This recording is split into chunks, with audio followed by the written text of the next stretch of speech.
is online. Ayush is already there. I have unmuted him. Sorry, 7:30. Should we wait for another 5 minutes?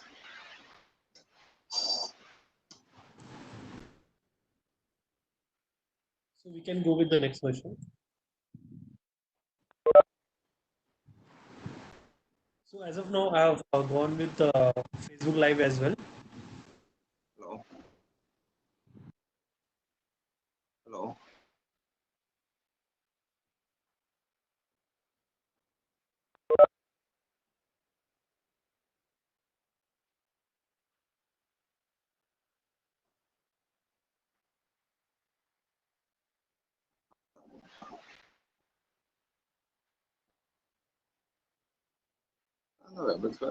ध्यान देना है already आया था password user name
Hello.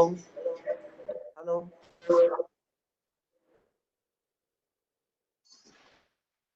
Hi कैलाजी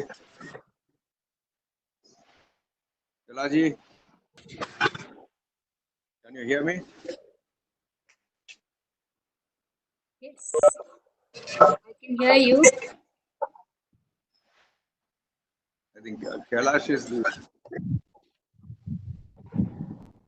Morning, Ramesh bhai.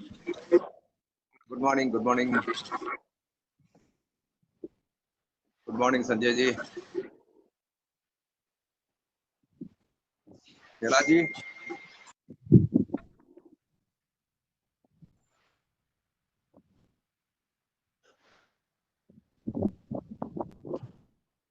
Morning, all.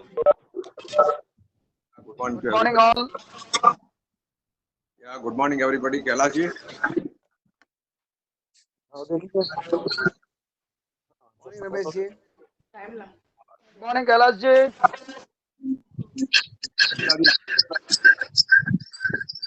Sanjay bhai, good morning. Name ji, good morning. Good morning. Well bhai, good morning.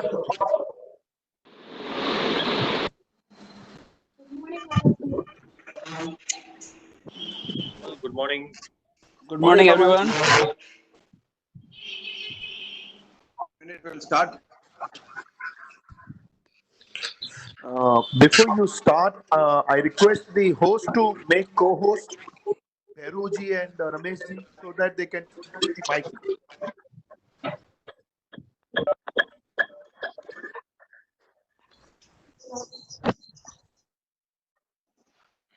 authorities on Ayurveda. They have treated the most sought after, be it a celebrity, be it a film star, be it a bureaucrat or a politician of the world, including prime ministers, presidents, chief ministers of various countries who come to their centers for treatment and are well satisfied, and they are year after year. With these few words, I'd request Trishla Jain, our ladies wing chairperson, to introduce the speaker. Over to you, Trishla. Good morning, everyone. Thank you, Ramesh, for this opportunity to introduce an amazing Ayurvedic doctor. So, Mr. Shailu Suresh holds a double master's in biochemistry and master's in biomedical engineering. She has more than 20 years of working experience in Singapore, holding senior administrative lecturing and management posts at various government statutory boards, including private healthcare at Mount Elizabeth Hospital, overseeing hospitals operation for 4 years and running hospitals for Parkaway Healthcare in India as the CEO for about 2 years. She also set up a one-stop health and wellness center in Singapore, offering traditional Indian medicine called Ayurveda, yoga, meditation, and astrology in 2010.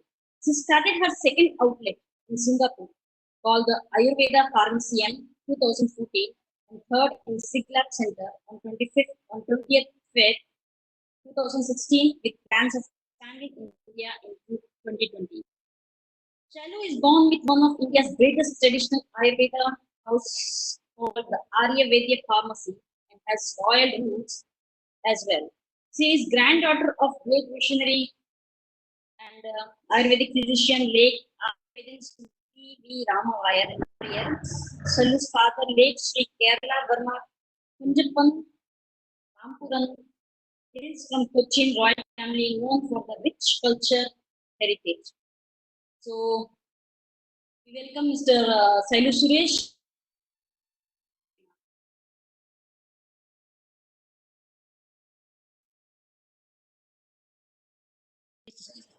For that beautiful introduction prayer. And a big thanks to Jito Coimbatore chapter, ladies wing, and the youth wing for organizing this webinar and giving me a platform to share the wisdom of Ayurveda, ancient wisdom. Ramesh ji has very nicely mentioned the roots of Ayurveda and how ancient it is and how relevant it is. So I'm very happy. So just before I begin, could I just ask whether my PowerPoint presentation is visible to everybody? I've shared the screen. One or two saying yes on the chat box is good enough. Okay, perfect. So I'm going to use a set of slides because I assume some will be very familiar with Ayurveda. Some might be 80% familiar, some would be 50, and some may not be familiar. So I have to use a deck of slides to make it easy for you to connect with what I'm speaking. So once again, thanks to Rakesh ji for that prayer. I was very impressed that this is the first webinar I'm having where we start with a prayer. That's our Indian tradition and culture, and let that continue. So I'm Shailu, no more introduction required. I'm an Ayurvedic lifestyle practitioner apart from working in the hospital environment, and that is my passion. Ayurveda, coming from an Ayurvedic family, I'm very happy to share the knowledge and wisdom it has with all of you. So here we go. I have for today, I've got both good news and bad news to share with you, right? You might ask me why? Why do I want to make the morning so dull for all of us? Now, we start with the bad news, which is less, and the good news is more. So what's the bad news? I think in the prayer, Rakesh ji did mention about Papa being removed. I think we all know that we have ended up in this situation right? Why are we all under this house arrest right now? Right? Rameshji was just telling me that his whole building is cordoned off. His area is, the red zone, almost 28 days lockdown for them. What has happened to the world? If you look at that slide, it's a busy slide just showing how crazy our life has become. A lot of war, hatred, diseases, right? What has happened to us? What are we running after, right? And forget all of us. Let us start looking at individually, what am I? What has happened to me? Have I done things right? Am I looking after myself well? And why am I talking about all this? Because my topic for today is Ayurveda being used in a way, giving you practical tips to lead a healthy life and strengthen your immunity. And Ayurveda is always taking a very holistic approach. So that is why we talk about all of it, which you will start seeing in my presentation. And the bad news is still, there is no quick fix. You all must be thinking that in this 1 hour, or probably from the books you've read, we feel that we have quick fixes from Ayurveda. Not really. Nor do we have these last minute supplements, herbs to just pop in and then say, okay, I've boosted my immunity, so now I'm safe. For very long, I think we Indians thought that India is safe. COVID won't affect us. There were all these chat messages going on that, Indians won't be affected. Our immune system is strong because we have turmeric in our food. What happened, right? So why? So Ayurveda will tell us also what has gone wrong. What have we not done right all this while? So there is no quick fix. There is no shortcut. We have to start now if we have never started before. Better late than never. So in this wheel of life, we've been talking of work-life balance, but have we found that balance, right? Are we even searching for it? Are we doing anything about it? So, not really. We've been running this in this wheel of life. I think we've been looking for our fortune, amassing wealth, making a quick dollar here and there, right? Are we cheating people and trying to acquire wealth? So all this has affected us in some way or the other, or the world. Sorry, ma'am, to interrupt you right now. Your PPT is not shared right now. Could you please share that? Oh, is that so? Yeah, Is please. it? Okay, let me just see.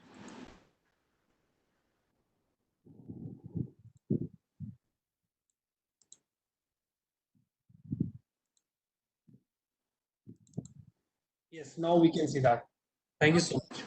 Where did you all lose me? At which? Did you all see this part? We have not seen this one. Okay. So I was just talking about, I was just telling how we are, or man has been spending a lot of time running after acquiring wealth. Are we cheating? Make it your, sorry, please make it your PPT full screen. It is like, coming into short. Done. Sure. Maximize window. I will. Okay. Yeah, Now perfect. it's Now full it's screen perfect. mode. Perfect, Okay. perfect. Thank you. So I am getting back to where we were. So I think man has forgotten that his true wealth is health. We've been spending a lot of time in this rat race, trying to build businesses, trying to amass wealth. But did we spend enough time looking after ourselves? No, not really. So that now is the testing time, whether we've done it or not. Have we built up our immune system? And that is why now everybody is looking for some solution or the other to boost immune system. Ayurveda is being looked into. The ministries are looking into it. China has also used traditional Chinese medicine for treating patients in the hospital. So now suddenly we've paused. It's good that we've paused, taken a break, and started looking at it, because the true wealth is our health. Sharira madhyam kalu dharma sadhanam, we say.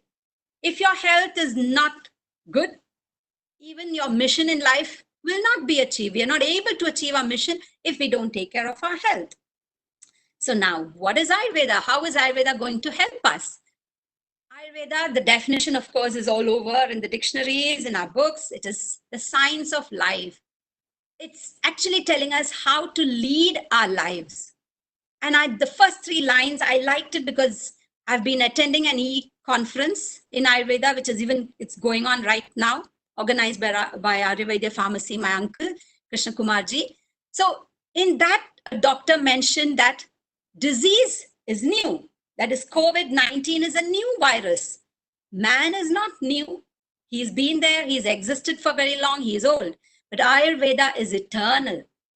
That is so true. The principles of Ayurveda have never died. 5,000 years back, what was written is valid until this day. In fact, people are now looking into it and realizing, my God, so powerful are the messages. So powerful are the recipes there. So powerful are the formulations in there. Right? So what is the philosophy that I've picked for our topic today? What have I picked so that you can apply it in your day-to-day lives and start making the change? Anyway, we've been stuck. We have taken a break. We have slowed down in our pace of life. So let's do this. So the key word I'm going to use is balance. So balance with nature and environment. You will get to know why. And balance within yourself. The body, mind, soul interaction and balance is very important. This balance that we speak of is not just a work-life balance. We always hear this word work-life balance. Now let us focus some time on balancing ourselves with nature and balancing ourselves within ourselves. Now, why nature? For those who know Ayurveda, who've read about it, who've practiced it, I think it's nothing new. But for those who don't, we have this concept called the Panchamahabhuta, or the 5 elements. And I have to mention it because that is what it is all about, right? So as you see in the PowerPoint, it is fire, earth, air, water, and sky, or space, or ether. These 5 elements are common in nature, in plants and animals, and in us. Now, in us, how do you see it? It comes into 3 powerful energies called the Vata, Pitta, and Kapha. So every time you see an Ayurvedic person, an Ayurvedic doctor, all that you hear is Vata, Pitta, Kapha, Vata, Pitta, Kapha. Yes, because that is the basis. And that is in our body in a unique proportion. Rameshji mentioned that. All of us are different as per Ayurveda. That is because the combination in which you have this Vata, Pitta, Kapha made of these 5 elements is in a unique proportion. So we are very well connected with the nature because of these 5 elements. And I will tell you how we need to stay in balance with nature. Don't mess up with that. So these 3 energies, which we call doshas, are in unique proportions in each one of us. So the first thing you need to do, if you have not done, after my session, please go back and find out, who are you? Of course, I know I'm Shailu. You know you're Mr. Ramesh Bafna. No, I'm not talking of that identity. Like, as per Ayurveda, who am I? What is my constitution? We have a specific constitution. And based on that, Ayurveda will tell me how to lead a balanced life. So there is one example there, which is a person with the more Pitta, secondary Kapha, and third Vata. So like this, all of us have a particular permutation and combination. Go find out, do some online quizzes, and then tell, oh, okay, now I think I know I am Vata predominant or I'm Kapha predominant. Get to know that, right? We won't be doing that in detail here because my topic is about Ayurveda being used, or how to lead a healthy life using Ayurveda and strengthening immunity. So we won't go into all the fundamentals. Now, this is my favorite slide because in most of my webinars, I've come up with this acronym, which I say, charge up yourself. In fact, you can see that I say, take charge of your life. Don't lose control of yourself. Take charge of yourself. So I've used this acronym called AAA. It's a AAA battery. Exactly. You have the plus and the minus there. So what is AAA as per Ayurveda? Because in today's world, we love acronyms. We remember things based on acronyms, right? Even the WhatsApp is full of acronyms. So I'm using the same modern way of explaining it to you. Now, what is the first A? The first A is a positive. It has to be positive. That is Agni. It has to be in good condition. And what is Agni? All of us know, or majority of us know Sanskrit, it is fire. It means fire. So if you have done the havans, the prayers, lighting of lamp, you know how important that fire is. If I ask you, what have you been using for your havans or your pujas in the Agni Kund? What do we put? We put very precious things like ghee, costly items. We even put silk in it, or we put grains that are expensive. Why? Because we treat that fire as holy, as divine. Now, if I tell you we have that same Agni, that same fire, which we call in Sanskrit as the digestive fire, inside me. I have this fire inside me, which is called Agni. And that digestive fire is what helps you digest your food, break it down, and we have many other types of Agni, which will then convert that food into nourishment for you. How do we look after this fire? The fire outside, we think we are offering to God, we take care of it very well, which is very good. But we should realize that this divinity is inside us. But instead, what do we drop into ourselves? Into our stomach that we can't see, into the Agni. We drop things like the pastas, the pizzas, the chaats, anything and everything. It could be toxic, it could not be toxic. We have no clue. We are not looking after this fire in us well. So Agni is very important. It has to be taken care of very well. And I'll tell you how to do it. The second one is Ahara. Ahara means food. Not as simple as we read about it or we've learned in schools. It's a little more complex than that. And it is more logical, I would say. So as per Ayurveda, the best way to have a balanced diet is to go by your 6 tastes. I'll talk of this in my next slide. So the next one is pay a lot of attention to what you eat, how you eat it, and when you eat. So that is Ahara, right? So the second one. So the first A, keep it positive, the fire burning in you. Keep the fire burning well at all times, not too much, not too less, but the right proportion. How? In my next slide. Ahara, eat the right food, eat it at the right time, eat balanced, wholesome, fresh food. Also, a little more details coming up soon. The third A is Ama. Ama means toxin. So in Ayurveda, Ama is a very important topic, very important. You have to take care of it as well. So just like I said, the A has to be, the Agni has to be positive, the Ahara has to be positive, nourishing. Ama has to be removed. That is why I call it A negative, right? It has to be removed. Toxins are a no-go. If we build up toxins for whatever reason, now you might ask me, how do I build toxins? I'll be telling very soon. So if your Agni is bad, overburning, underburning, your digestion is affected, toxin accumulation happens. Same with the food, you're not having nourishing food, you're not having the right quantity, or you're not eating the right combination. All this can lead to indigestion, and not digested food becomes toxin. So logical, isn't it? So if I eat a plate full of whatever and only half of it gets digested, why? Because I've not taken care of my Agni, or the food is not right. The remainder becomes toxin, and that starts all our problem. There begins our problem. So remove the toxins. Now talking about Agni. How do I do it? You might be telling me, yes, okay, now you told me that we have a fire inside us. I have to look after it well, just like I do the Havan. I'm going to look after my Agni well. How do I do it? So 3 simple steps. First, very important thing is, all of us know you would never go and put water, cold water, into the fire that we are using outside. that we use as offering.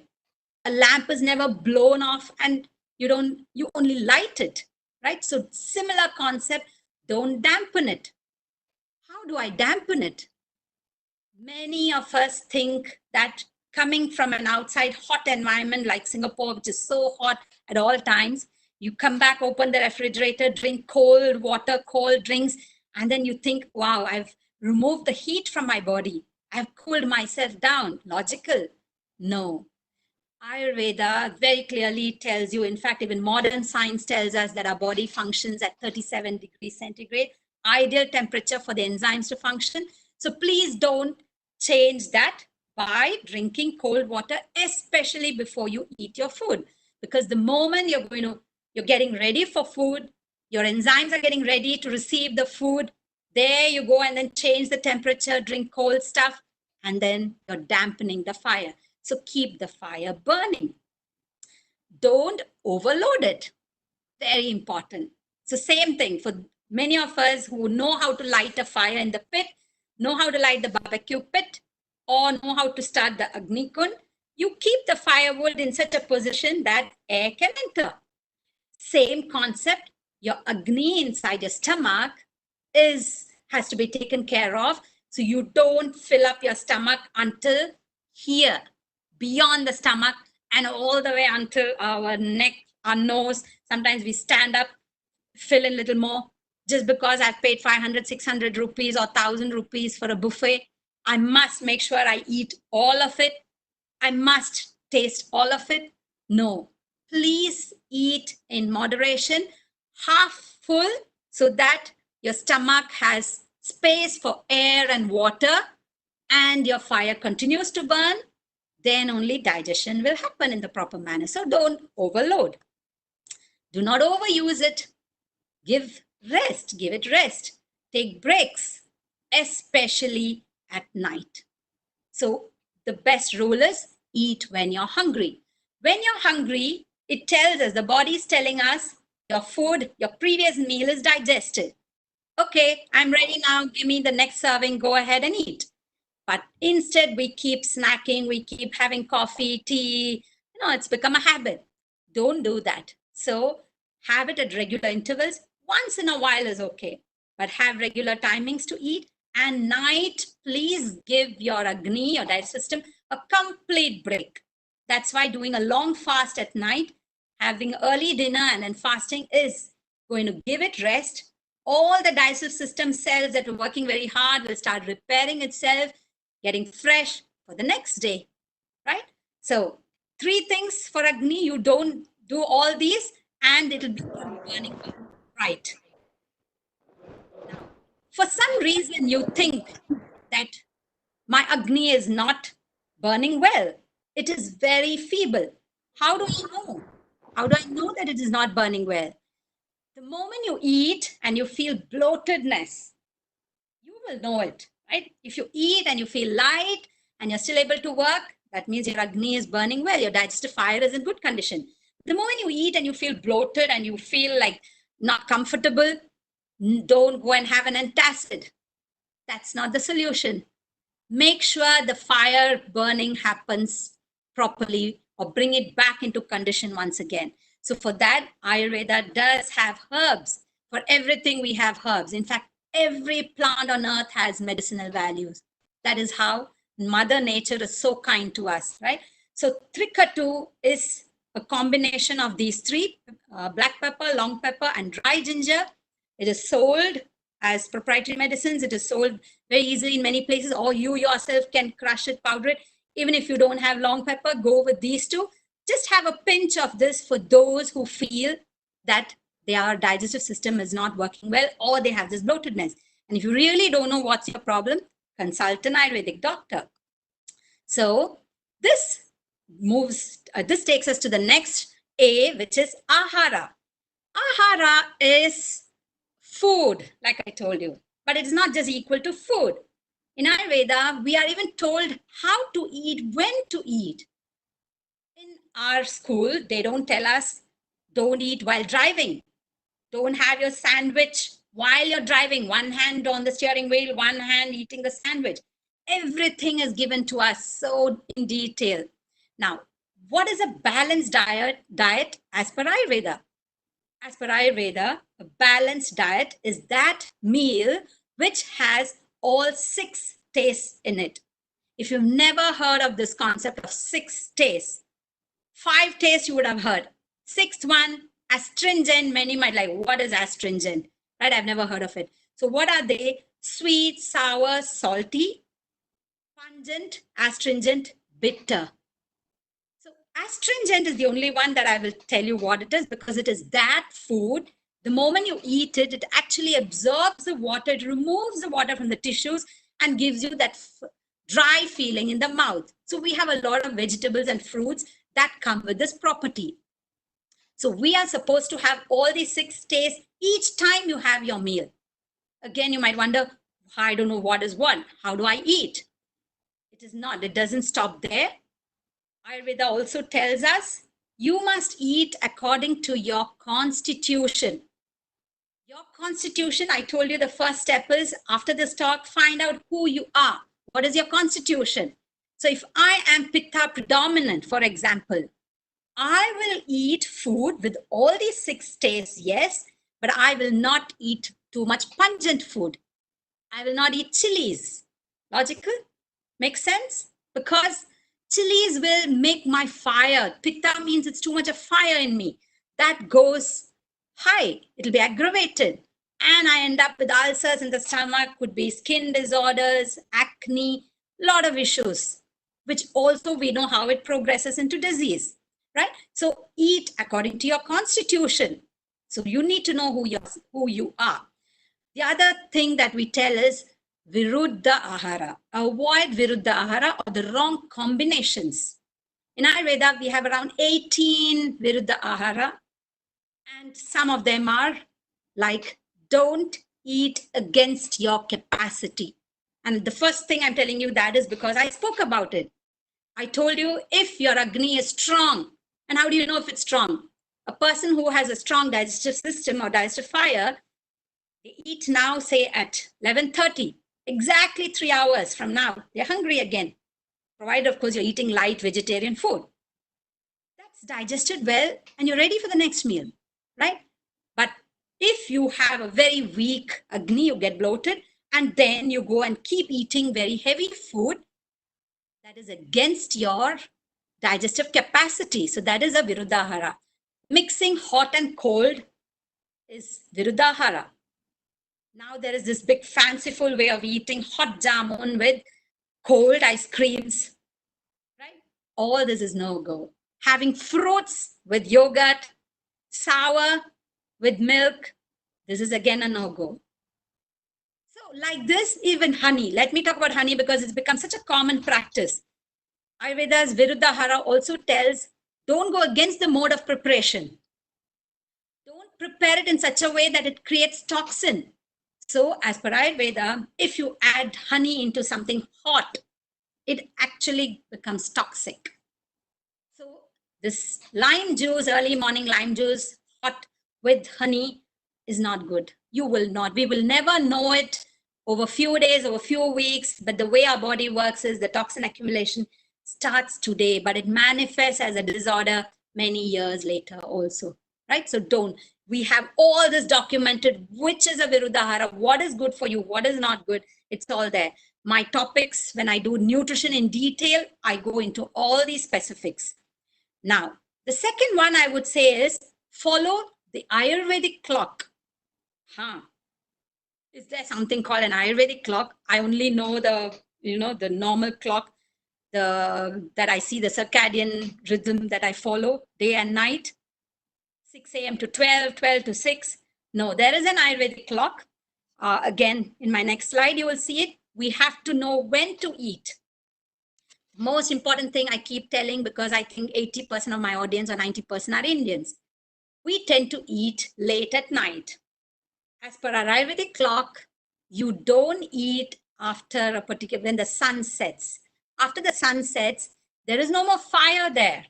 You should have your heaviest meal when the fire up there is going to aid the fire in you to digest. You're going with the flow.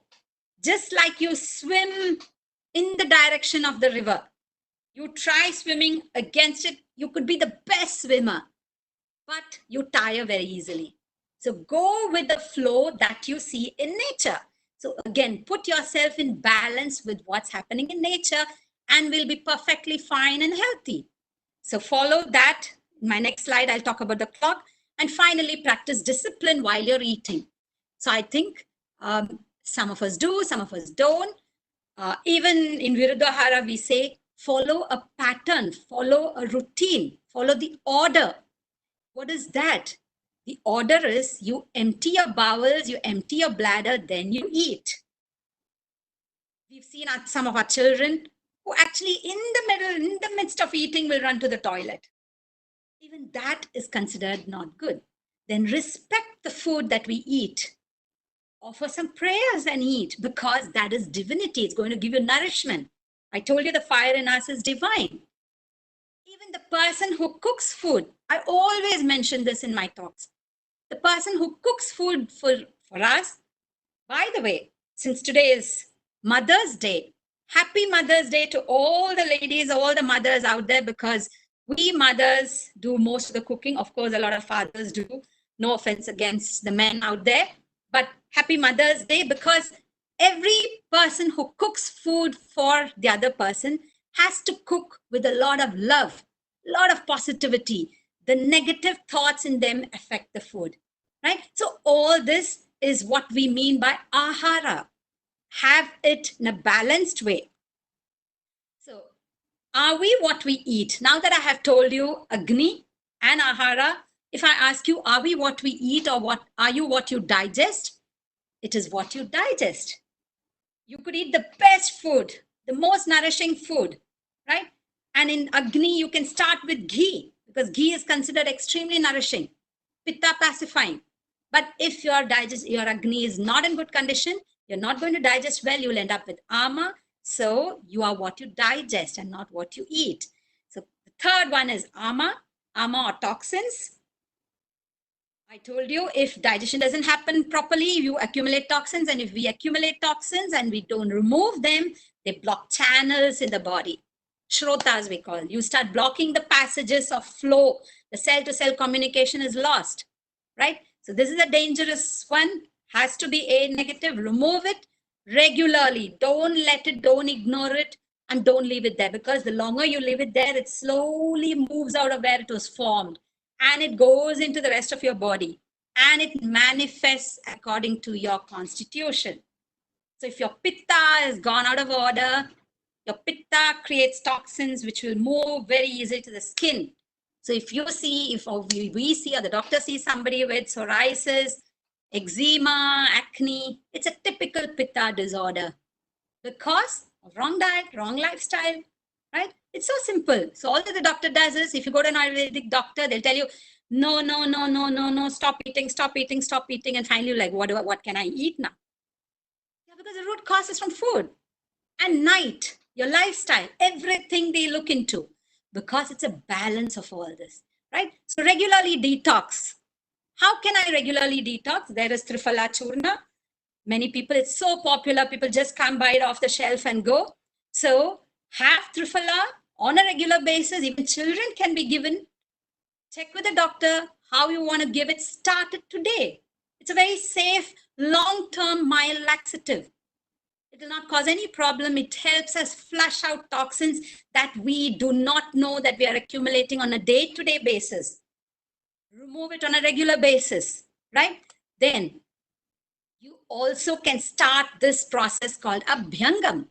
What is Abhyangam? Abhyangam is oleating your body, full body warm oil massages. Why, when people think of Ayurveda, now people only think of massage. By the beach, in Bali, wherever you go, it is all Ayurvedic massages. Ayurveda is not just about massage. Abhyangam means it's a detoxifying massage. It is a massage to strengthen your Agni. There is so much that it does, that it is anti-aging, it rejuvenates. And that is why in our age-old traditional systems, if you go back and look at your grandparents, great-grandparents, everybody used to apply oil on the body before bath. Why have we stopped it?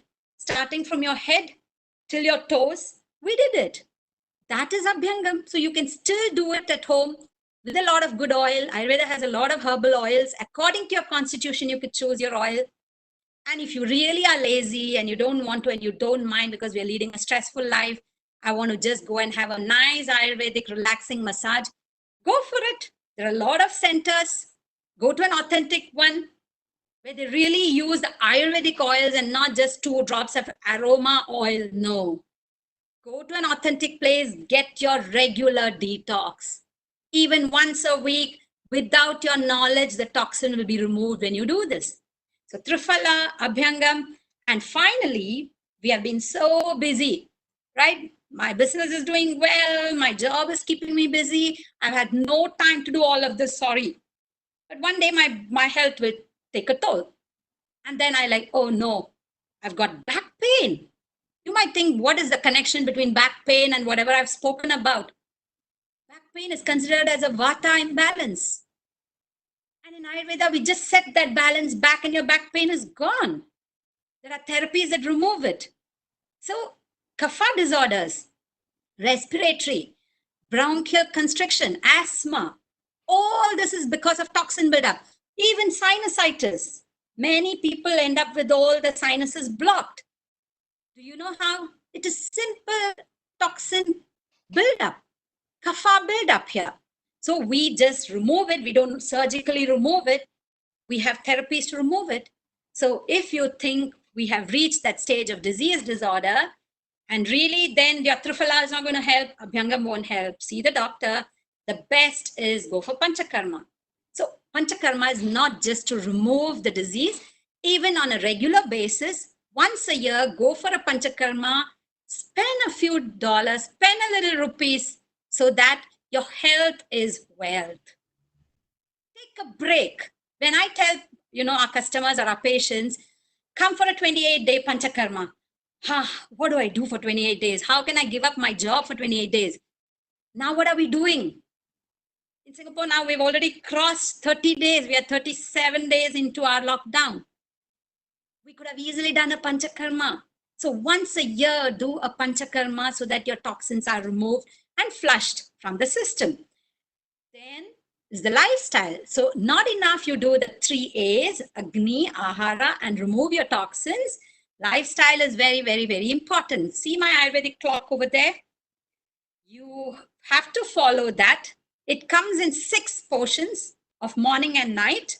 So 6 a.m. to 10 a.m., 10 a.m. to 2 p.m., 2 p.m. to 6 p.m., 6 p.m. to 10 p.m., and so on. It goes on and on and on. And each block is dominated by either Vata, Pitta, or Kapha.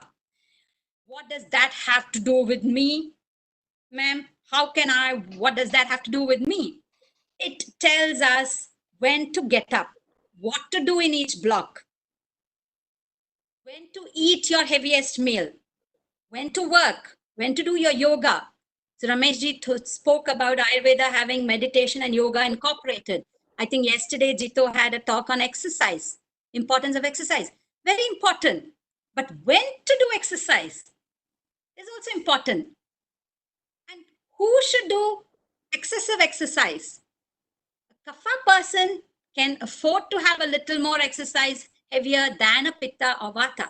So do your exercise at the right time and based on your constitution. So the first thing is, again, I tell you, get to know yourself. So the clock tells us when to everything, literally everything. And Ayurveda also has Dinacharya, Ritucharya, in your daily regime, in your routine, what should you do from the time you get up till you sleep? We have all of it. How you brush your teeth, how do you bathe even? Would anybody believe? Should your water be hot, cold? It's there. So in our talks on Dinacharya, we cover all of it. Why do you do oil pulling, Gandusha? Why do you oil your ears? All of it is very scientifically explained. Very important, sleep on time. Don't let ourselves have this continuous habit of sleeping at 2, 3, 4. Once in a while, okay. Exam time, okay. Get back into this routine. Otherwise, the system will go haywire. Now that I have told you the 4 things, my AAA battery to charge up yourself, and you fall in tune with nature because of the Ayurvedic clock. One more, right? 4 is not enough. What else have I missed? Because I told you it is a holistic approach. Ayurvedic way of leading a healthy lifestyle and strengthening your immunity if we don't take care of the next one, which is our state of mind, guna. Then also we are not in balance. And that again has a lot of connection with food, right? So if in this slide you would see that I've covered Agni, it's very important. The divinity is there. The Pancha Mahabhutas, the 5 elements are there. Now, I have taken care of my body. I am in balance. But what about my mind? What stature am I? What is my state of mind? The type of food you eat decides that also. And since this is organized by the Jain International Trade Organization, I respect, I appreciate my Jain brothers and sisters because you all avoid food that is rajasic. If you see in my slide, I have food that we call sattvic, rajasic, tamasic. Sattvic food is what we should eat. That which gives nourishment to the brain and keeps us at peace, gives us good thoughts, and not rajasic food that tends to make us not sattvic, right? A little more aggressive, a little more passionate, not clarity, there's no clarity of thought. So things like, because people always ask, when you have an Ayurvedic lecture, they say, what is wrong in eating onion and garlic? Onion and garlic has medicinal value, yes, but it is not required on a daily basis because it's considered rajasic. Unless your doctor gives it to you as medicine, you don't need it. We can, if you look at our food in the past, we didn't have it because we are telling ourselves to take care of your mind, the state of the mind, right? Even potato, tomatoes, eggplant, the nightshade vegetables we avoid. It has a very scientific basis. As per Western medicine or as per science, they have something called glycoalkaloids, which actually interfere with the nerve stimulation, the transmission of the impulse, nerve impulse. So we avoid it. It has substances very close to nicotine. So in Ayurveda, it is considered rajasic food. Why? Because it doesn't give nourishment to us. It actually has, there's something called vipaka in Ayurveda, where after you digest food, after you eat it, the taste change. And that is vipaka. And that is more of a vata, or it is a sour and a pungent taste. So when you have these nightshade vegetables or onion garlic, inside our stomach, they get converted into pungent and sour taste, which is very drying. You get joint pain. It dries up the tissue there. Inflammation happens. So that is why we avoid rajasic food. And tamasic food is something that just makes us so lethargic, so heavy. I don't feel like moving.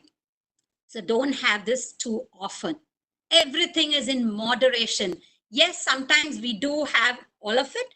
Once in a while is okay. Have it in moderation is fine. But take care of guna because it's the body, mind, and soul interaction. Very important. In balance, you need your mind, soul, and body. And you might say, okay, now that I've given you all the 5 tips, Agni, Ahara, Ama, to be removed. Don't forget, remove it, right? Then we spoke about lifestyle. And finally, the gunas, the mind also, please look after that. Do good seva. So we are giving back to the society. So balance between your mind, soul, and body. That brings us to what we call, let me get back to my previous, that gives us ojas, prana, and bala. That is about immunity now, because now the hot topic on earth is immunity. Everybody is looking at a fast track method to get to this, right? No, if you do all of this, this automatically happens. We don't need to specially take care of this. So bala is in Sanskrit something that actually, you can actually say very close to immunity. Something that gives you the resistance from being attacked by outside agents. By the way, toxins is not only formed by the food we eat or whatever we accumulate. Toxins come from the environment, just like these bacteria and viruses that attack us, by the radioactive elements. So all these toxins have to be removed, right? So if you take care of all this, you're actually preventing yourself by being attacked by these agents. That is Bala. Prana is your vital force. So that's where your pranayama helps, yoga helps keep that vital force, prana, alive. And finally, what is Ojas? Many people say Ojas equal to immunity. Not really. Ojas is that vital essence when you are completely healthy. All your tissues in your body are functioning well. Everything is in balance. Then you will feel energetic. From the time you wake up till you go to bed, you're so energetic. You radiate energy in your eyes, in your voice, in the way you carry yourself, in the way you behave. You don't fall sick once in a while. But even if you fall sick, you recover very fast.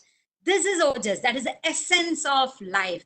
Essence of healthy living is Ojas. And the saintly people go beyond Ojas. You can say that, you can even say you see the Tejas in them. They're so calm. You just sit with them. You will feel that vibration and the radiation of positivity. So this all has so much of meaning. So you don't need to specially take care of these. If you do all this, automatically this falls in place. But since we are on the topic of immunity and I have I've got 5 more minutes. I started my talk at 2:15. So 5 more minutes and I'll end up with my talk and we can open up for question and answers. So immunity according to Ayurveda, modern medicine directly only tries to neutralize or remove the agents that cause disease. So now we are desperately trying to find a vaccine that can, stop all these viruses from attacking our body, right? We know how to remove them. That is modern medicine. Ayurveda actually teaches you how to improve your self-defense, make your body fight against it. Your natural resistance, your bala is improved, your prana is improved, your ojas is improved. So first thing to do all this, but I said is know yourself.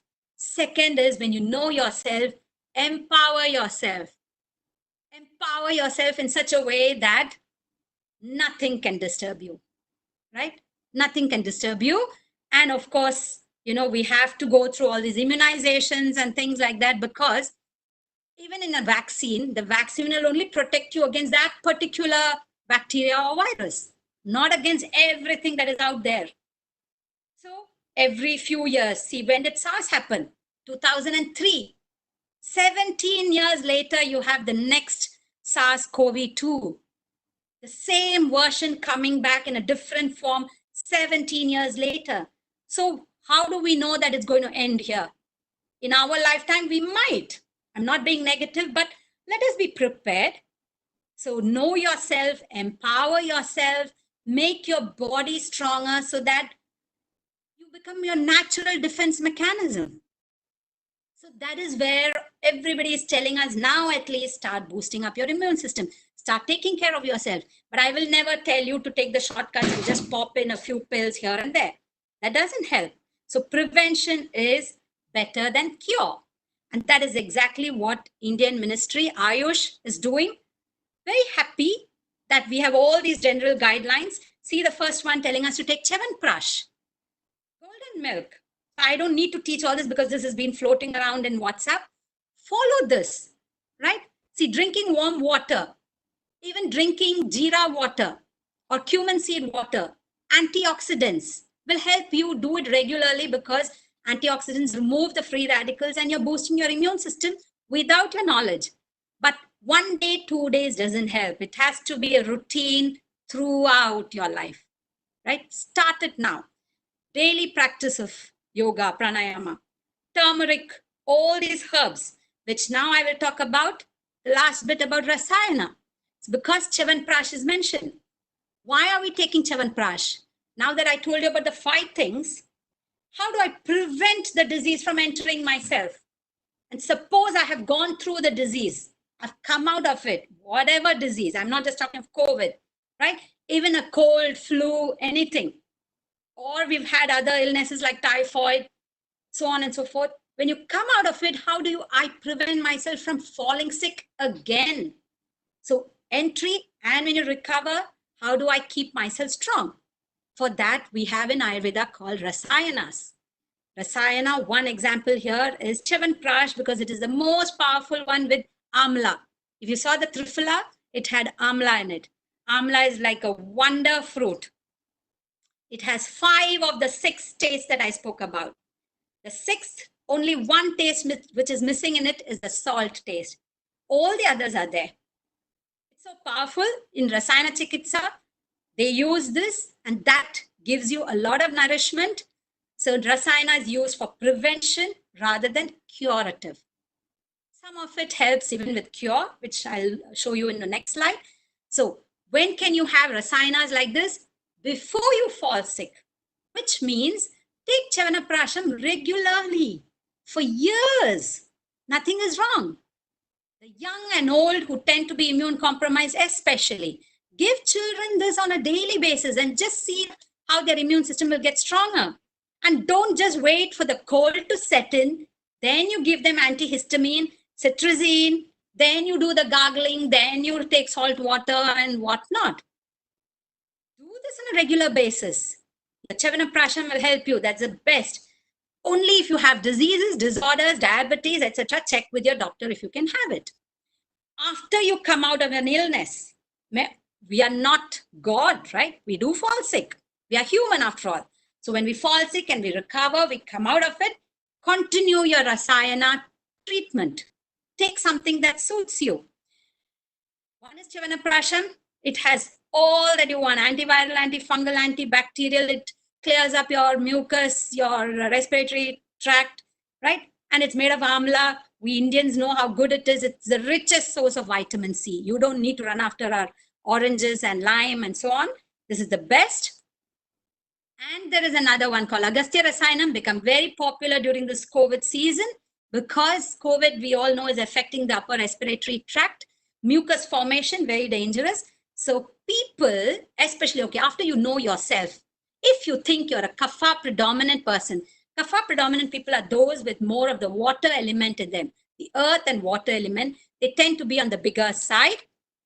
They tend to have cold. If they tend to have cold and cough very easily, lot of phlegm accumulation very easily, such people start taking Agastya Rasayanam. It is even more effective than Chyawanprash because it liquefies this mucus that forms in our body for no reason. We don't know. This toxin buildup is coming as mucus.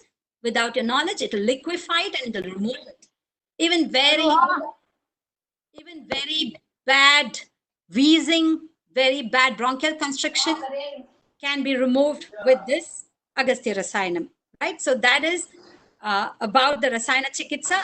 And of course, now everybody is looking for good herbs. Now all this is becoming popular. People are looking for Ashwagandha, Amlaki, Guduchi, Pippali. The number of calls I get at my shop asking, do you have this? Do you have that? Yes, these are all Rasayana. They have properties which will prevent us from falling sick, improve our ojas. They have immunomodulatory effect. But like I told you, there is no shortcut. We can read about all this. We can start having it. But unless you do your 5 steps that I have told you, these will not help. So if I can recap what I mentioned, take care of your digestive Agni, your fire, eat effectively. Why effectively? It's not just, I told you what you eat, how you eat, when you eat, and make sure it digests well. Remove the toxin, do your regular detox, improve your lifestyle, make yourself more sattvic. If we are not sattvic until now, get into the sattvic mode, sattvic guna, inculcate that, then strengthen your immunity. With the help of Rasayanas, you will automatically prevent yourself from falling sick. But of course, don't go out and tell people now that I've attended Shailu's Ayurvedic lecture, I don't need to do the safe distancing at all, right? I have built up my immune system. No. Some of the disorders, we have to follow the rules told to us because this virus seems to be spreading by close contact through air. So keep the safe distance and prevent yourself. Okay, so in Ayurveda, the first preventive method is the barrier. So the barrier is also important here. Keep yourself away. Follow the safe distancing for some more time because I think this is going to stay with us for a little longer time. Hopefully we get rid of it very fast. So So like I've mentioned there, a pill, a herb, a vitamin, a drug, a vaccine is not going to help us in the long run. Start this from today. Inculcate Ayurveda, accept Ayurveda. It is the Shastras given to us. Indians, it is Indian knowledge. Adopt it, use it, and then see the difference for yourself, right? So with this, I will conclude my talk, wishing all of you from Jito and Vedic Heritage Center, Ayur Arogya Saukyam, and we are open for questions. How to control, I already see questions coming up. Okay. Just a second, I need to see where I see the questions.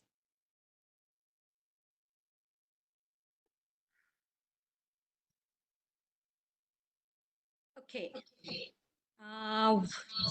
Yeah, you can see on your chat box. Yes, I'm just looking for it.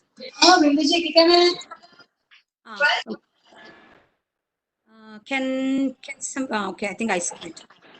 Yes, I see the questions now.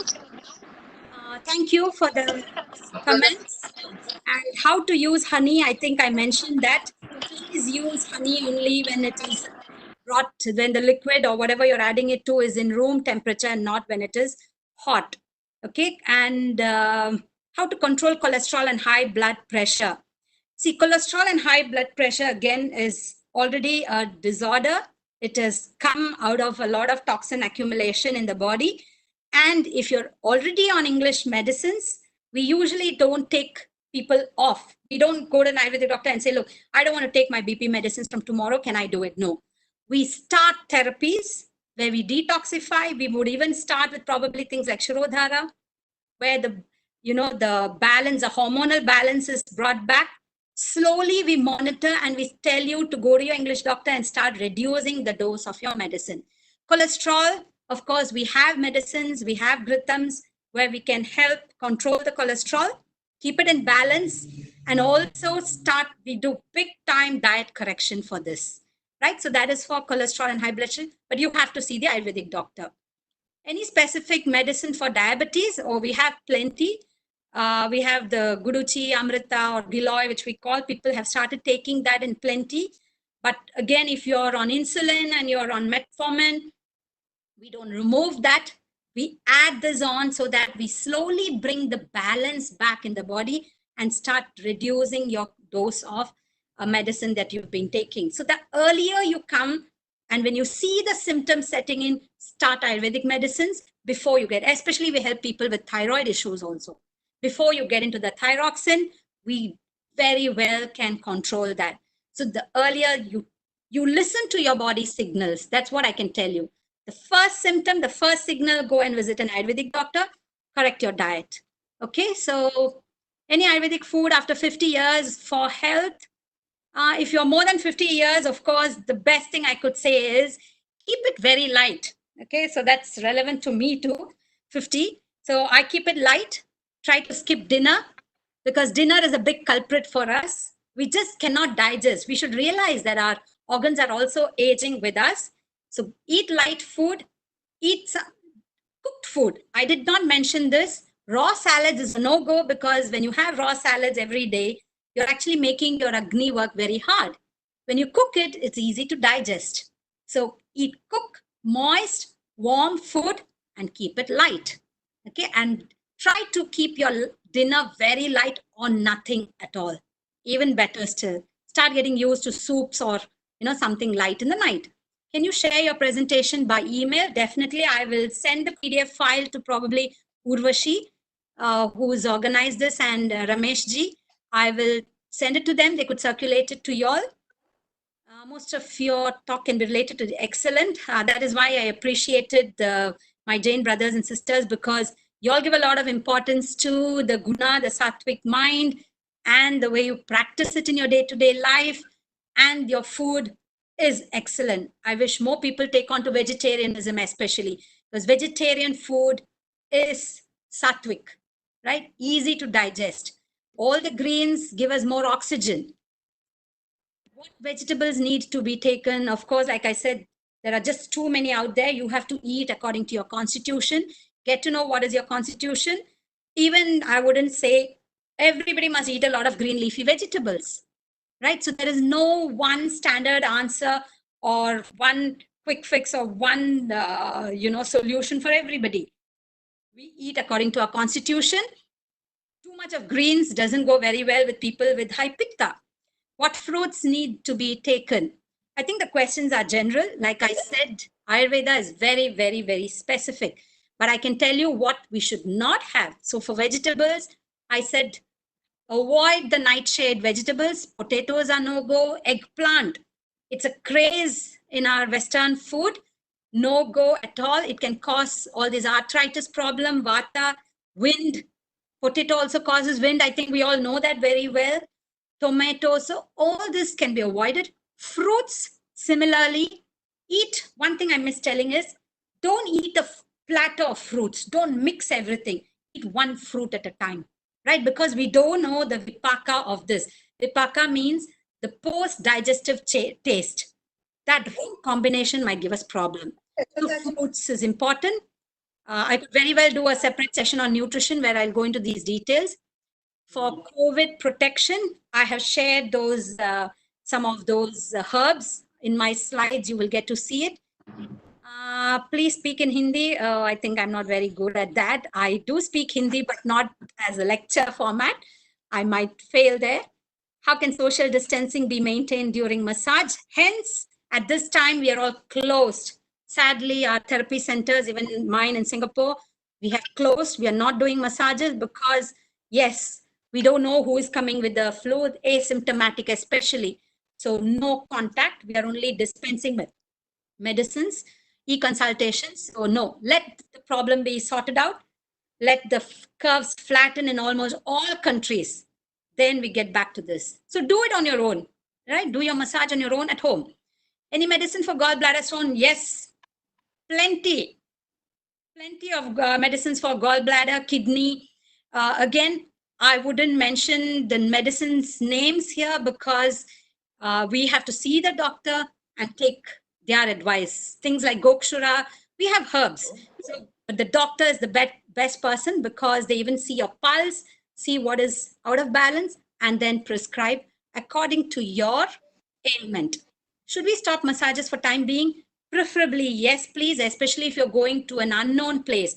If somebody at home, you doing for your young children, all that is fine. But going to a place and getting it done, not advisable now because we really don't know who is carrying the virus. And it stays in the person for a long time. Can we eat native fruits? Best question, because yes, you have to eat local produce. I did not mention, but when I talk of nutrition in depth, I do cover this. Eating as per the season. Seasonal fruits is what we advise.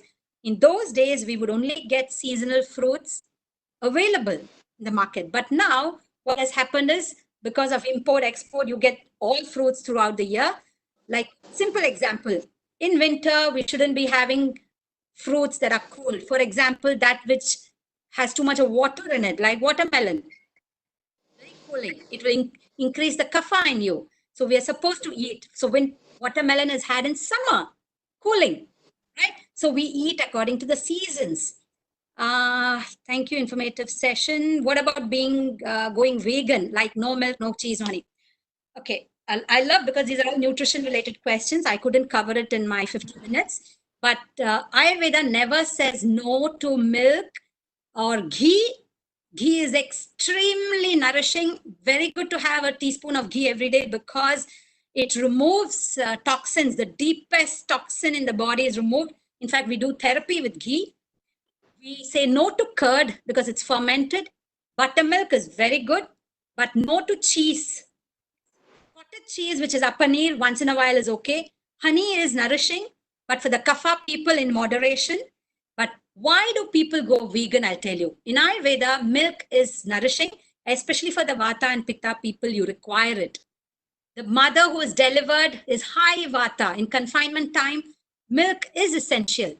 So vegan came about because in European countries and in UK, sadly, the cows are fed non-vegetarian food. They are not grazing on fresh grass. Then that creates a lot of problem when we consume the milk from these cows. So hence people there have gone vegan. But if you know the source of the milk products, continue taking it. There is nothing wrong unless you're lactose intolerant or you're kapha predominant person, right? So vegan, I'm not a vegan. Milk is nourishing. It is good. Butter, better than butter is ghee. Do have ghee on a daily basis. It pacifies all the three, but not like we do. Mithais, ghee soaked mithais. No, please. Everything in moderation. Okay. When should you take Chavanaprash? Take it in the morning, early morning with milk, 1 teaspoon, empty stomach, best. If not, empty stomach night. Right? That is how we tell Rasayana. Empty stomach night means what? You've eaten at around 6 o'clock, 6:30, finish your dinner before the sun sets. Then you have 3-4 hours gap before you go to bed. At that time, eat 1 teaspoon of Chyawanprash. Over that, sip milk. If you can't sip milk, have warm water. Is vegan good or bad? I answered that. Nothing wrong. If you have just become a vegan because you don't know the source of the milk, you're living in countries. But if you know it's from your own cows, from your farm, please don't need to go vegan. For skin disorders like eczema, it's very complex because eczema is a pitta disorder. Huge correction we have to do for this. It doesn't disappear so easily.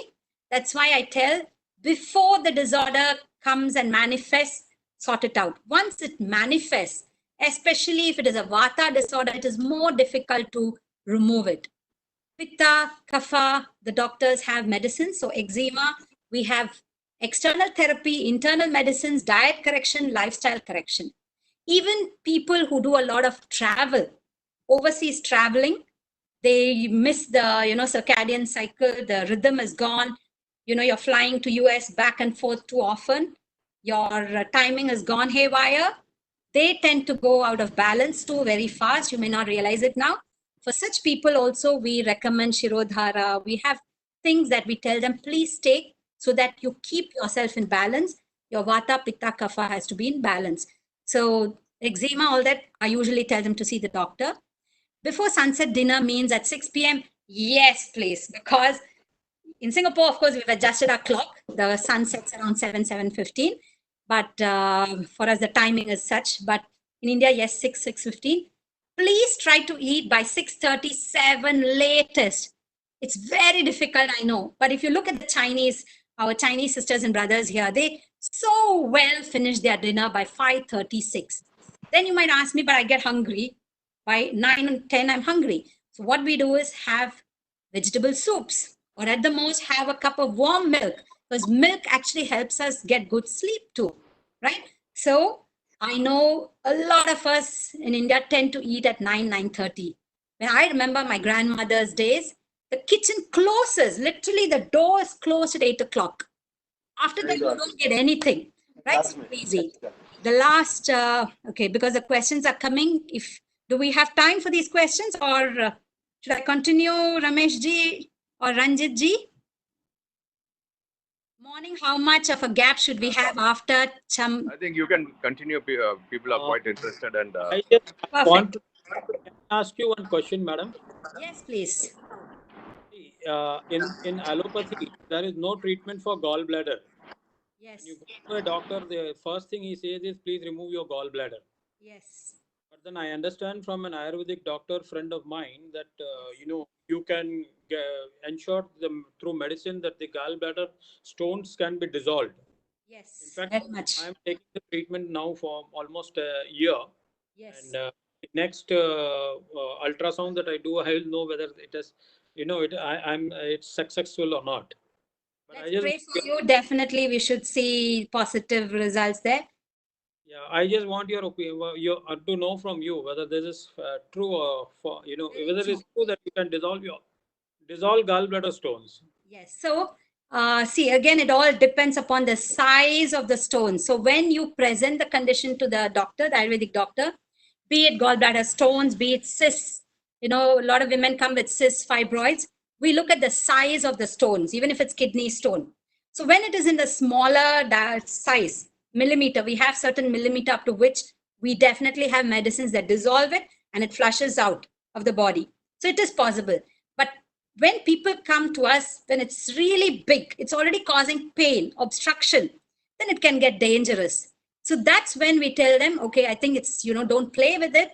Please see the doctor. If it's getting inflamed, infected, then we tell them, no, don't play with it. But if you come early, very easily treatable. We have medicines. We can save the gallbladder from being removed. In fact, in Ayurveda, there is no organ that is a vestigial organ. Everything is of use, right? So allopathic way is, of course, structural correction, right? You have a problem with the backbone, we do a surgical correction, we fix the bone, right? We do not do structural correction, but we will bring the functionality back. Ayurveda will make you function normally, right? So yes, even kidney stones, gallbladder stones, cysts, fibroids can be very effectively, we treat PCOS, PCOD, gallbladder stones, kidney stones, provided the person really has come to us at an early or moderate stage, right? So it is doable. This is something which is very common, but then can you advise us, like what precautions you need to take if to avoid all this kind of, the kidney stones, gallbladder stones, and all this? Okay. Any basics?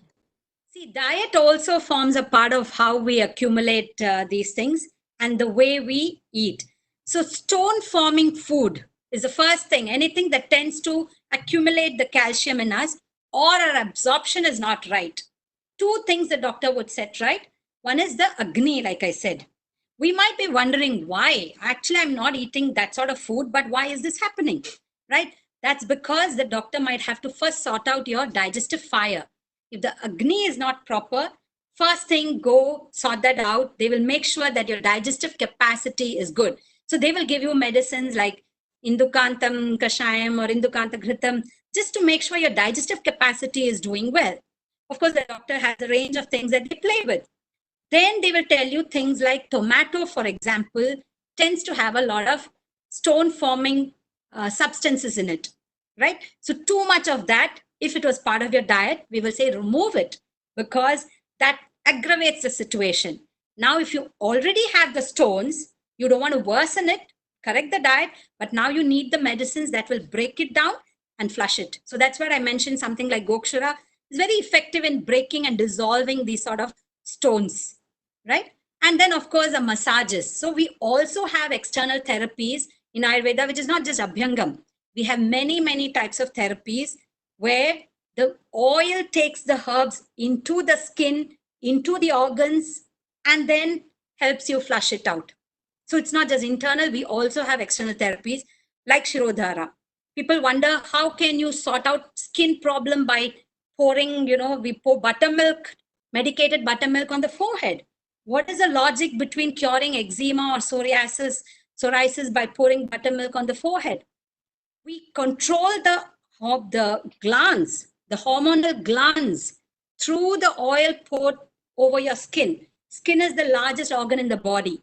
So anything sent through the skin directly reaches your cells and we can detoxify. We can help with this toxin removal.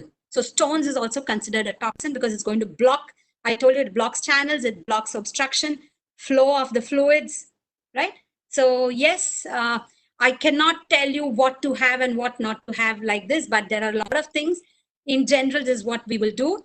But if you're seeing an Ayurvedic doctor, I'm sure they've given you a whole list of do's and don'ts already. So stick to that.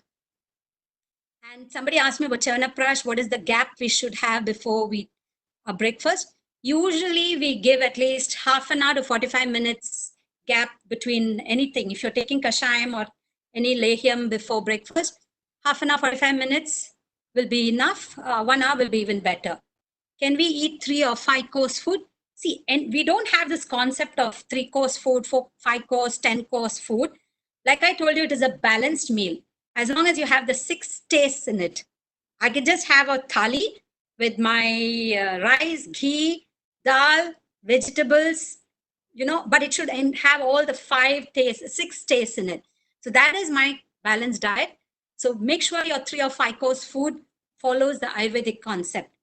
Can we have cooked food for breakfast?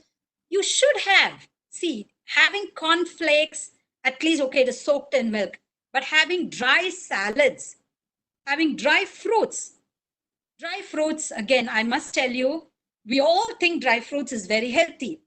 Not for all constitutions. If you're a Vata predominant person, Vata means they have air element dominating in them.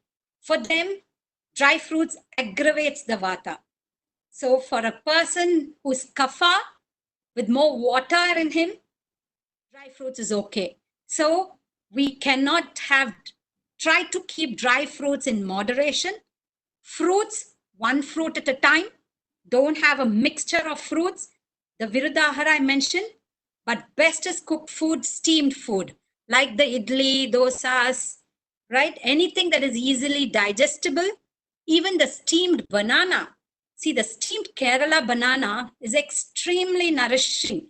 So early morning steaming banana and having it gives us a lot of energy. So that is good. Of course, again, in moderation. Then where is your treatment centers? Okay, in Tamil Nadu, our headquarters is in Tamil Nadu. Like I said, I'm from Ayurveda Pharmacy, Coimbatore. We have 3 hospitals in Coimbatore. So I'm also from Coimbatore, so I'm very happy that I'm doing this for the Coimbatore chapter, by the way. Our headquarters is in Ramanathapuram, Trichy Road. So that's where our Dhanvantri temple is, and our first hospital that my grandfather started in 1943. That is there. And then the second one is in Navakare. Third one is in Mangare. So it's all around there. Then we have a lot of treatment centers. We even have it in some of the Taj resorts in Kerala. So we have collaborated with a lot of resorts, a lot of places, because more the merrier, more such authentic centers. I think more people should adopt the Ayurvedic way of life and start going for these sort of therapies and doing regular detox, right? So these are the centers. We have clinics. Apart from the treatment centers and hospitals, in the 3 that I mentioned are hospitals, we have treatment centers in Chennai, Coimbatore, many places actually. The whole list is there, I think, on the website. We have more than 900 agencies and branches, in fact. So, and in Singapore, we have 2 of them, which I've been running for the past 10 years. Any natural home detox suggestions? I think I had mentioned the Triphala. That is the safest to start with.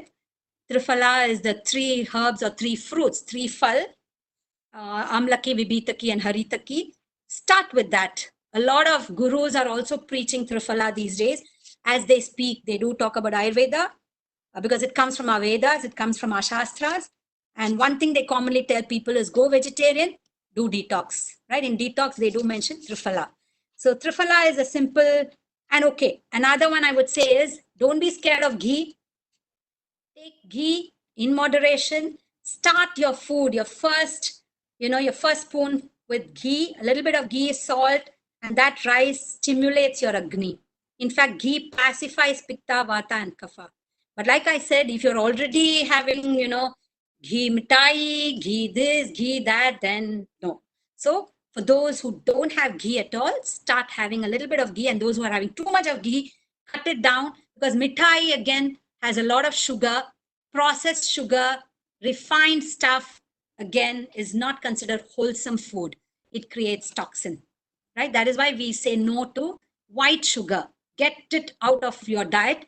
People have started switching to jaggery, good, all that. That is much safer. Any Bangalore, can you suggest a good center? In Bangalore, Ayurveda Pharmacy only has a clinic, but we do have many good ones. I have come across some very good ones that follow very strict regimens. One such I have seen is the Ayurveda Gram. They are run pretty well. There are quite a few, in fact, but unless I stay there and I experience it, I wouldn't know. But there are quite a few. There is one in HSR layout, which is running more like a hospital. I think it's called Good Earth or something like that. But there are good ones I could recommend. If people contact me, I usually tell them where to go to, because the doctor needs to be very strict. They have to be very strict with the patient.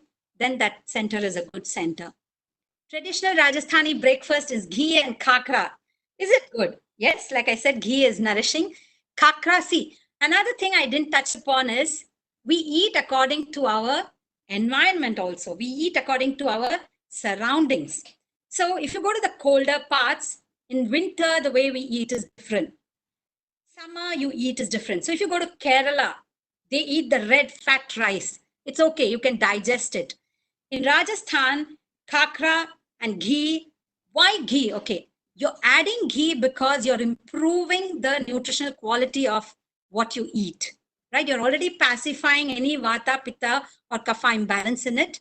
And even for vegetables, you cook it in ghee and eat it.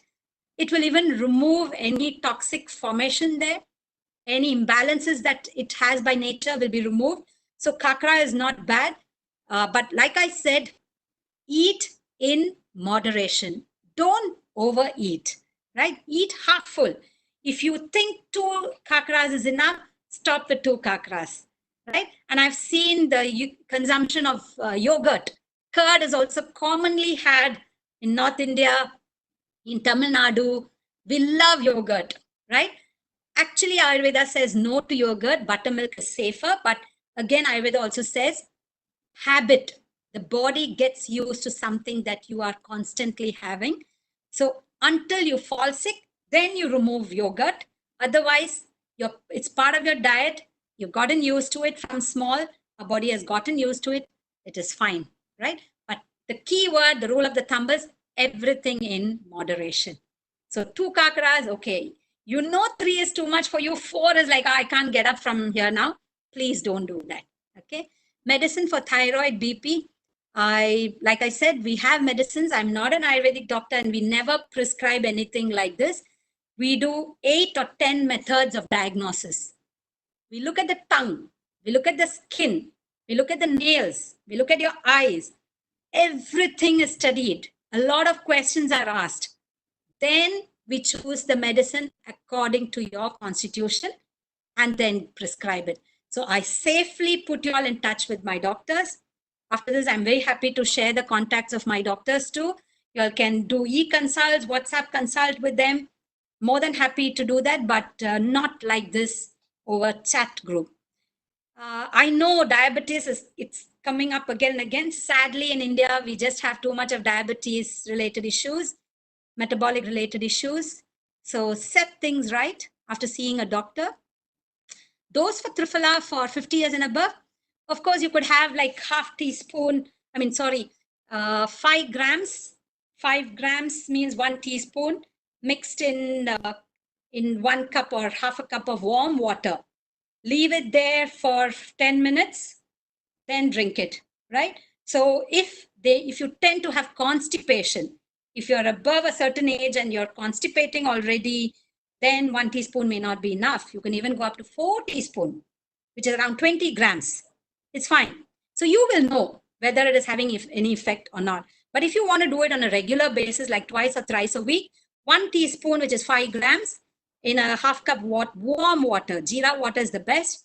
Warm, leave it there, then drink it, empty stomach again. You want anything to be absorbed into your body, take it on empty stomach, please. Can you share your email ID? Yes, I can do it here itself. Can I?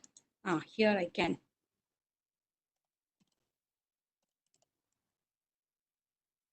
It is just that. It's my company, Vedic Heritage at gmail.com. So my name is, of course, Shailu. And my contact, if you want to WhatsApp me, is I have 2 numbers. So that is me. And I have an Indian number too, which is. So I think right now you will see me on WhatsApp using my Indian number. Even though right now I'm in Singapore, I got stuck. I came here to go to Australia, but I got stuck. So I'm just waiting when Modi ji will allow us to come back. Then I'll be back. Yes, I think I hear thank you from people. So if anything else, Ranjit ji? I think it is one of the most wonderful session I have attended. Thank you. A lot of learning, and I promise that I will take care of my health and I will. Oh, so sweet. Go as per your advice and be more healthy, and also would educate people to take care of their health, because this is the biggest wealth an individual possess. Thank you so much. Absolutely. Thank you so much. Very nice. Your oration was very nice. The way you have articulated, the way you have presented in such a nice format. It's so easy to understand and so easy to make a note of it. I've been making notes of it. So Oh, great. I will certainly come back to you, Ma. Great. Thank you so much for that. It's all God's blessings.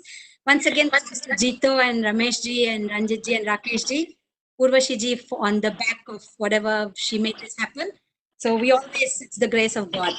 Thank you, and all of you will apply it. Namaste. Thank you very much. In fact, Shailu has been very modest. And they have 900 centers, which I. Yeah. That's, and most of the star hotels, like you take it Mahendra's or Taj or any of the star hotels where the Ayurveda treatment center is there, is their center. So she's been very modest in telling that we are doing it a great small. That's not. They are one of the biggest in India, I could say. Yeah, it's the second biggest house. Kottakkal is there, and then Ayurveda. But AVP does a lot more than therapies. We do research. I think it's the only Ayurvedic house that has gone into extensive research. Even now, we're getting a lot of funds, and right now, as we speak, an Ayurveda conference is happening. So my uncle and my grandfather, I think the work they're doing, or my grandfather has done, is tremendous. So yeah, trying to offer to the world as much as we can. I think even Modi, the first person whom he discussed with about Ayurveda was our uncle Krishna Kumar. I have a clipping of that. Yeah. He called Krishna Kumar ji and had a consultation of how COVID can be avoided by Ayurveda. So that is the level of contacts and that is the level of understanding they have with the government. In fact, I unofficially I come to know that Modi ji comes to Coimbatore for his treatment very often to AVP. And Vajpayee was, of course, very regular, in fact. He was our patient, and my uncle is the first person to get Padma Shri in Ayurveda. So you're right, absolutely. A humble appeal, if this presentation can be shared so that people who have not attended, we can forward it to them and educate them and also and create. It is there. We have the recording on YouTube, so we can circulate as well. Yeah, it is there on YouTube as well as Facebook. Yeah, Facebook. Yeah, both. So I would like to thank Ramesh ji and Bhairu ji and the entire team behind this wonderful webinar. I'm telling you, of all the webinars, so many, I've attended almost 25-30 webinars so far, but then I find this webinar to be very different, very interesting, very educative. Thank you so much. Yeah. So any other questions, or can we go in for the vote of thanks? I think it's already 1:12, almost quarter past 1. So we have overshooted our time. Anyway, thank you, Shailu, very much for your valuable time. And I would like to request our Vice President, our Joint Secretary, Alkesh ji, to propose the vote of thanks. Alkesh ji, are you there?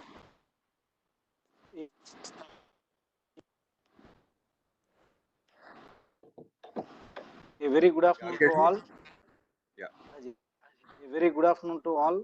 I thank the host for coordinating such a wonderful webinar on Ayurvedic way of healthy living. I also thank TNAP, Jito Chairman Ranjit ji and Secretary Nikhil ji.